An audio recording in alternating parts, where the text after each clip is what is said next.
Ms. Malliotakis from New York for 5 minutes of questions. Thank you, Mr. Chairman. I think many of us in the committee are really disturbed by revelations to this committee that there were officials at NIH that deleted government records, they deleted personal, or they used personal information, personal emails to communicate and circumvent freedom of information laws. So I just had a couple questions about that. Dr. Fauci, did you delete any emails or records related to the Wuhan lab or the origins of the virus? No, I did not. Okay.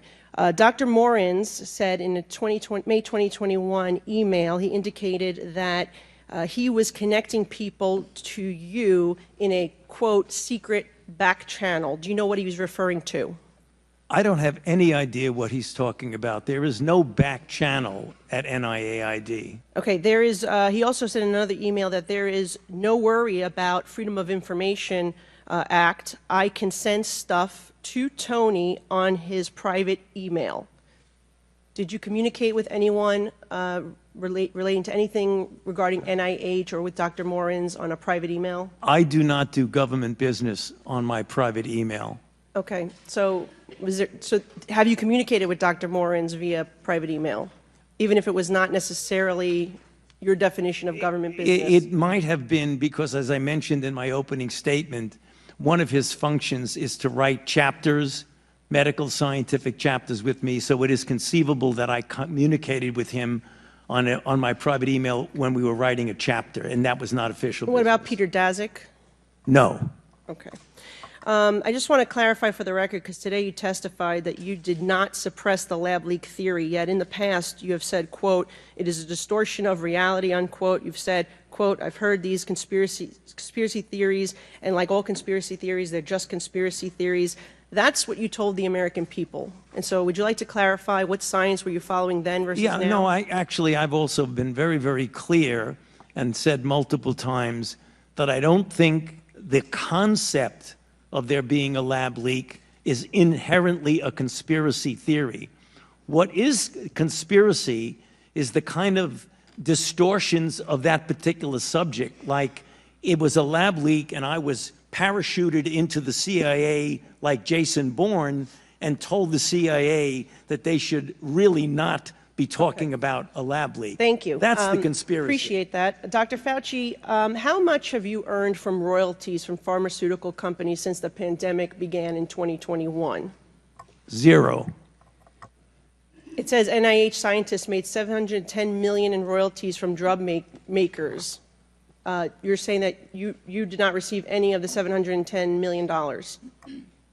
On COVID, I received, I think, $122 for a monoclonal antibody that I made 27 years ago. Okay, so just in general, though, how much have you received, not related to COVID, just in general, how much have you received in royalties between 2021 and 2023?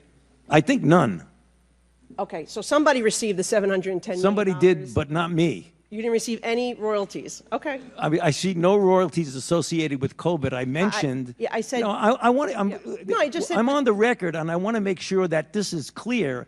That I've developed a monoclonal antibody about 25 years ago that's used as a diagnostic that has nothing to do with COVID, and I receive an average of about $120 a year from that patent. Okay, but the bottom line here is that scientists at NIH did receive $710 million in royalties, and I guess my question is, don't you think that if these experiments are made using American tax dollars, that any of those royalties, this nearly billions of dollars, should be going back to the American taxpayer, not in the pockets of the scientists? Do you believe that's a law that we should consider changing?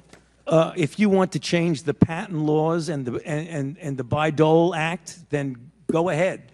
Okay. But that's not for me to say. I'm asking your opinion. Okay. Well, anyway, moving on, I just want to say that, we know billions of dollars have been funding these animal experiments, both here domestically and in foreign land. I'm very troubled by the cruel, horrific animal research that has been done on U.S. land and in foreign laboratories. Taxpayers are footing the bill for billions of dollars. These beagle puppies that have their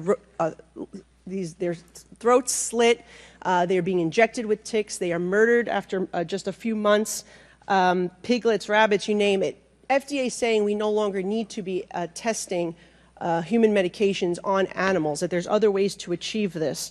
Can you comment on that, if it's time for the United States of America to be moving on from these cruel animal and horrific costly tests? I'd be happy to comment, but I'm puzzled as to what that has to do with the origins of COVID. Well, I have a question about it. Okay, and I'd be before happy this to committee, answer it. and it has to do in general with Yeah. the amount of waste of tax dollars Right. that NIH is using. Well, the animal experiments that are conducted by and funded by NIH go through strict regulations of the proper use of animals in research. So I'm not, Congressman, with all due respect, I'm not trying to be confrontative. I'm not sure what you're talking about, but the experiments that the NIH funded go through strict regulatory processes of the treatment of animals, the humane treatment of animals. Well, they're not very humane, and I will say, as the former director, you signed off on these experiments, and so my time has expired, and we will. Well, I signed off on them because they were approved by a peer review. Now recognize Ms. Dingell from Michigan for 5 minutes.